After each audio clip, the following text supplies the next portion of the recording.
하나님의 은혜 속에 살아가면서도 이 사실을 잊어버리기 잘하는 우리에게 감사를 회복하고자 정한 감사의 절기입니다. 추수감사주일, 추수감사주일. 도시에 사는 사람들은 농사하고 추수하는 것이 익숙하지 않겠지만은 추수는 매우 중요합니다. 왜냐하면은 우리 모두 추수한 곡식을 먹고 살아가기 때문입니다. 가난한 시절에는 그 한 톨의 쌀도 귀하게 여기며 감사했습니다. 그렇다면은 오늘처럼 이렇게 먹고 사는 것이 풍요로운 시절, 우리가 더 하나님 앞에 감사해야 하지 않겠습니까? 인간은 만물의 영장으로 온 피조 세계를 대표합니다. 특히 성도는 모든 백성을 대표해서 하나님 앞에 서는 사람입니다.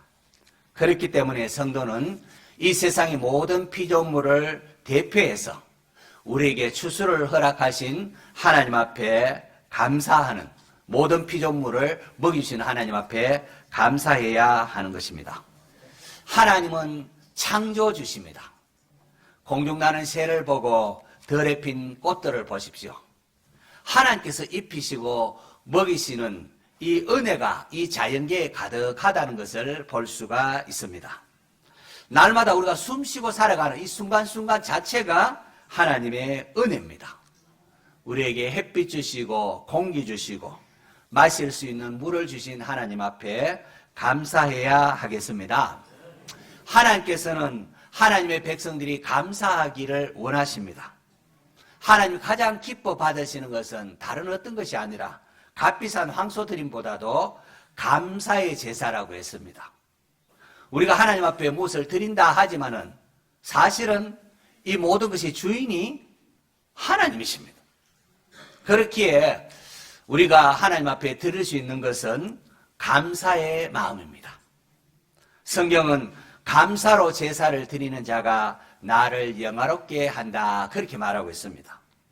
여러분, 하나님의 것으로 살아가면서도 하나님께 감사하지 않으면은 이것은 하나님의 은혜를 얼마나 우리가 가볍게 여기는 것이고 하나님을 욕되게 하는 것이 되겠습니까? 추수감사절, 하나님 앞에 감사의 마음이 회복되기를 바랍니다. 그런데 이 추수감사절은 단지 추수에 대한 감사만을 뜻하지 않습니다. 이스라엘 백성들이 지키던 유월절, 맥주절, 장막절, 이 중요한 절기들은 모두 추수와 관련이 있는 절기입니다. 하지만 추수에 대한 절기이기도 하지만 거기에는 구속의 은혜, 구원의 은혜에 대한 감사가 아울러 담겨져 있습니다.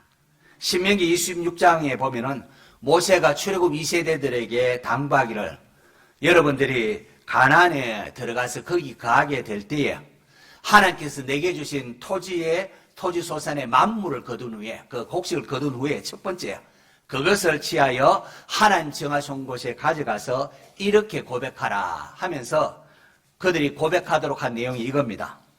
여호와께서 우리를 애굽에서 인도하여 내시고 이곳으로 인도하사 젖과 꿀이 흐르는 땅을 주셨나이다. 하나님 우리를 애굽에서 종되었던 데서 구원해 내셨다. 하나님께서 이스라엘 백성들에게 추수에 대한 감사를 담은 절기를 지키라고 하면서 애굽에서 구원해내신 하나님의 은혜에 감사하라, 그렇게 말하고 있습니다.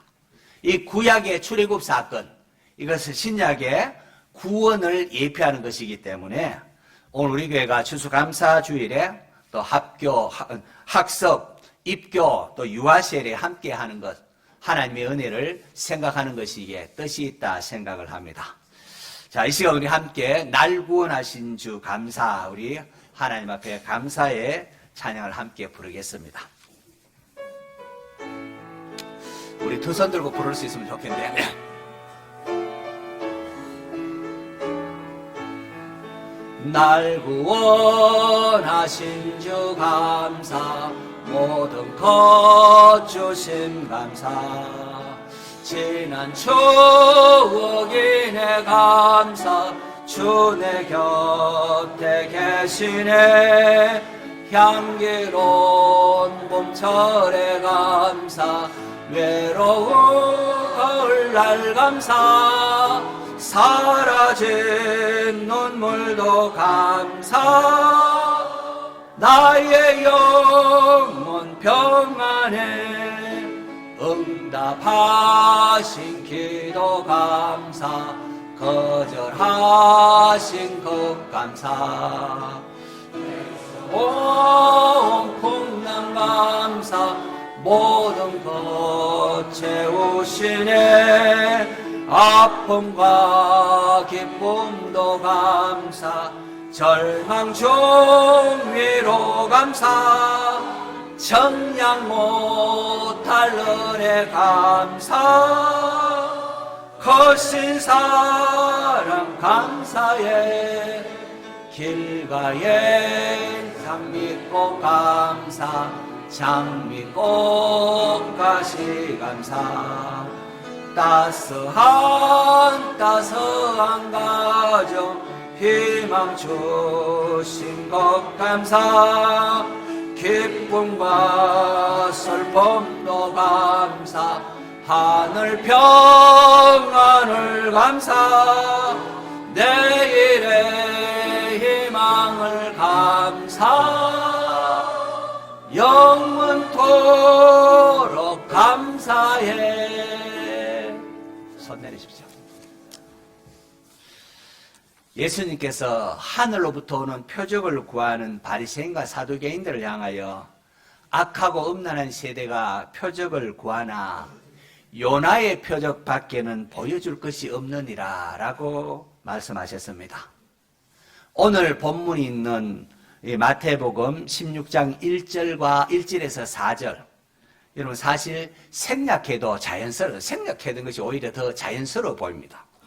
예수님께서 떡 7개와 작은 생선 2마리 가지고 여자 어린아이 외에도 4,000명이 되는 많은 사람들 다 배불리 먹고 남은 것을 거두니까 7광줄에 가득 차는 이런 놀라운 이적을 베푸셨습니다.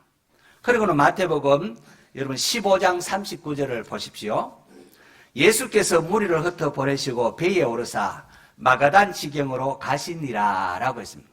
그리고 이어서 16장 5절 제자들이 건너편으로 갈새 떡 가져가기를 잊었더니 이렇게 연결하면 너무나 자연스럽습니다. 그런데 굳이 중간에 오늘 본문이 있는 마태복음 16장 1절에서 6절이 삽입되어 있습니다. 중간에 중요한 내용을 전하고 싶을 때에 이런 샌드위치 기법을 제자들이 사용을 합니다. 마태는 우리 예수님께서 우리에게 떡과 생선으로 많은 사람 배불리 먹인 이 이적보다도 요나의 표적을 말하고 싶었던 것을 우리에게 전하고자 했던 겁니다. 예수님께서 요나의 표적을 말한 것은 이게 처음이 아닙니다.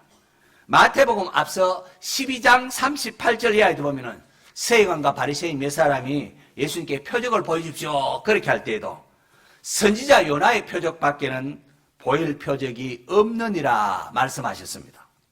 이 요나의 표적이 도대체 무엇이기에 예수님께서 이렇게 다시금 말씀하시고 마태도 이렇게 중간에 삽입장까지 넣으셔서 계속해서 강조하는 것일까요? 요나의 표적. 우리 주일학교 아이들에게 한번 물어보겠습니다. 여러분 요나 선지자를 압니까? 요나 선지자 하면 어떤 거 생각납니까? 어디 들어갔다가 나온? 그렇죠. 물고기 뱃속에서 들어갔다 나온 선지자입니다. 하나님께서 요나에게 저 나쁜 악독한 니느웨에 가서 외치라 그렇게 했을 때에 요나는 니느웨로 가라는 하나님의 명령을 버리고 정반대 방향인 다시스로 배 타고 도망을 가려고 했습니다. 그러다가 풍랑이 일고 바다에 던져져서 큰 물고기 뱃속에 들어가게 되는데 요나가 물고기 뱃속에서 얼마 동안 있었습니까? 얼마요? 주일학교 아이들 대답하세요. 얼마입니까? 며칠? 예, 3일. 우리 교회학교 분발해야 되겠습니다. 예. 물고기 뱃속에서 사흘 밤낮 있었습니다. 마태복음 12장에 보면 예수님께서 요나의 표적을 말씀하시면서 요나가 밤낮 사흘 동안 큰 물고기 뱃속에 있었던 것처럼 인자도, 인자는 예수님이 자신을 말하고 인자 예수님도 밤낮 사흘 동안 땅 속에 있으리라. 그렇게 말씀합니다. 요나의 표적을 말하면서 그것을 말씀하십니다. 예수님이 말씀하신 요나의 표적은 바로 예수님께서 우리 죄를 대신하여 십자가에 못 박혀 죽으시고 땅 속에 장사 지냈다가 며칠 만에 3일 만에 부활하신 이 구원 사역을 의미하는 것입니다. 예루살렘 성전에서 표적을 구하는 유대인들 향하여 너희가 이 성전을 헐라 내가 사흘 동안에 일으키리라 라고 하심도 마찬가지입니다. 이건 역시 요나의 표적과 마찬가지로 예수님의 십자가와 부활을 뜻합니다. 표적을 구하는 유대인들을 향한 예수님의 마지막 대답, 최종 대답은 요나의 표적인 예수님의 십자가와 부활입니다. 예수님께서는 많은 표적을 행하셨습니다. 이미 앞을 보지 못하는 맹인의 눈도 뜨게 해주셨고 중풍병자도 고치셨고 손 마른 자, 나병 환자도 고치셨습니다. 심지어 죽은 자도 살리셨습니다.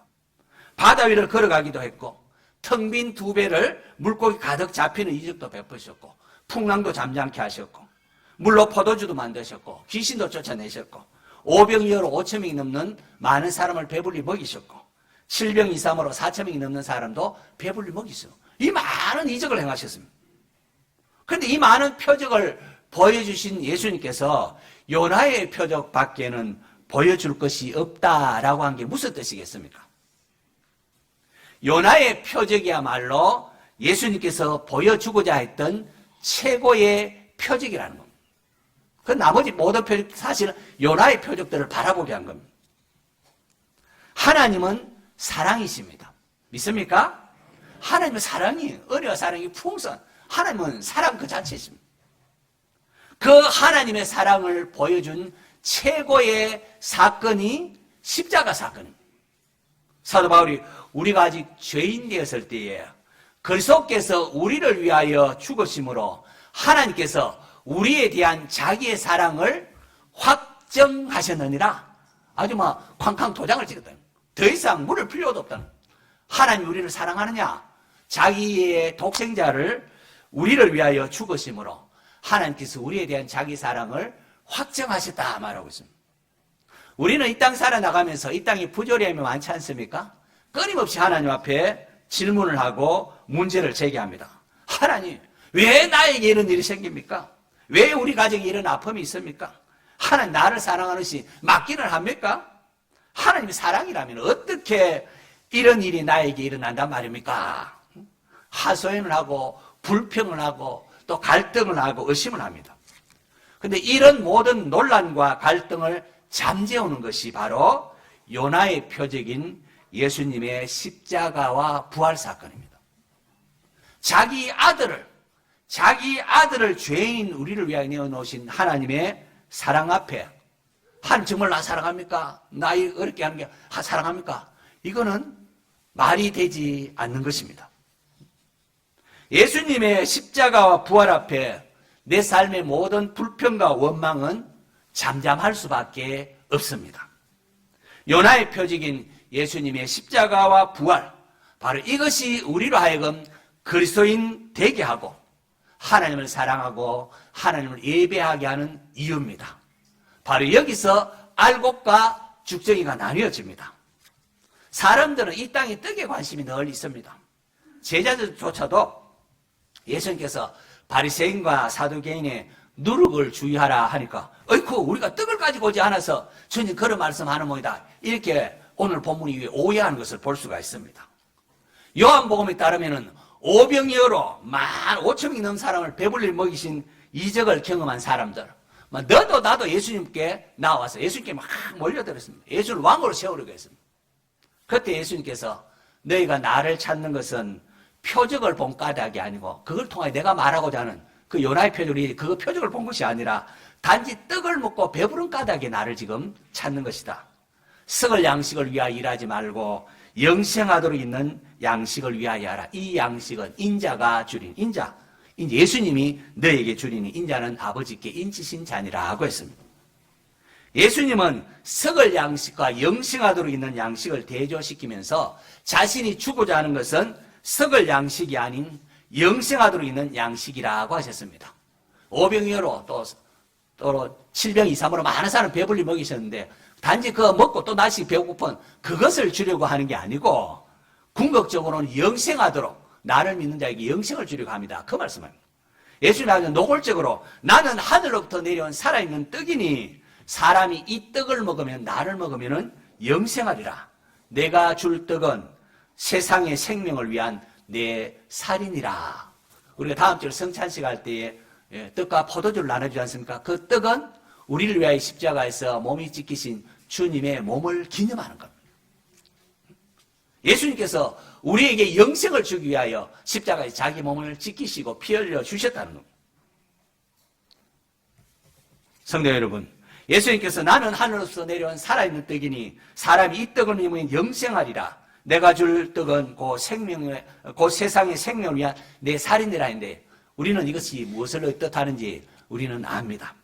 예수님께서 우리 죄를 대신하여 십자가에 못 박혀 죽으심을 의미하는 것이었습니다. 하나님께서 우리 죄를 대속하기 위하여 독생자 예수님을 이 땅에 보내주셨습니다. 누구든지 날 위하여 십자가에 달리신 하나님 독생자 예수님을 믿으면은 영생을 얻습니다. 이 놀라운 십자가의 은혜를 믿고 구원함 받는 성도 되시기를 축원합니다. 하지만 당시 사람들이 이것을 잘 알지를 못했습니다. 그리고 이것은 그들이 원하는 것도 아니었습니다. 예수님께서 병을 고치고 오병이어의 기적을 행할 때는 열광적으로 막 주님을 따랐습니다. 하지만 이 땅에 자기의 필요한 것을 채우지 아니하고 하나님의 영광을 위하여 일하라 하시고 예수님께서 십자가 사건을 말씀하시자 실망하고 다 주님을 떠나갔습니다. 요한복음 보니까 그때부터 그의 제자 중에서 많은 사람이 떠나 다시 그와 함께 다니지 아니하더라라고 성경은 말하고 있습니다. 이것은 당시 그들만의 이야기가 아니라 오늘 우리들의 모습일 수도 있습니다. 우리 역시 세상에 썩어질 것에만 관심이 있어서 예수님을 따른다고 하면서 바르게 따르지 못하는 경우가 많습니다. 여러분, 우리가 기도해서 사업이 잘 되고 기도해서 병도 낫고 또 기도하는 가운데에 하나님께서 더 좋은 또 진학과 취업의 길을 열어주기를 또한 기도하고 원합니다. 또 하나님께서 그것을 또 우리가 기도하기를 또한 원하십니다. 우리가 무엇을 하든지 기도하고 행하기를 원하십니다. 그러나 여러분, 거기에만 머무르는 신앙이 되어서는 안 됩니다. 거기를 넘어서 요나의 표적을 볼 수가 있어야 합니다. 복음서 전반부에만 머무르면 안 되고 후반부를 볼 줄 알아야 됩니다. 서신서의 전반부에만 머무르는 거 아니고 그러므로 그 다음 후반부를 볼 줄 알아야 됩니다. 만약 우리가 이 땅의 구복신앙에 거기에만 머무르고 있다면 주님으로부터 썩을 양식을 위하여 일하지 말고 영생하도록 있는 양식을 위하여 하라라는 주님의 말씀을 듣게 될 것입니다. 그리고 그런 사람은 얼마 후에 실망하여 주님을 떠날 수도 있습니다. 죽정이 신앙이기 때문에 그렇습니다. 요나의 표적을 보지 못한 사람은 죽정이 신앙입니다. 그저 이 땅에서 잘 되는 것만 바라는 그런 거죠.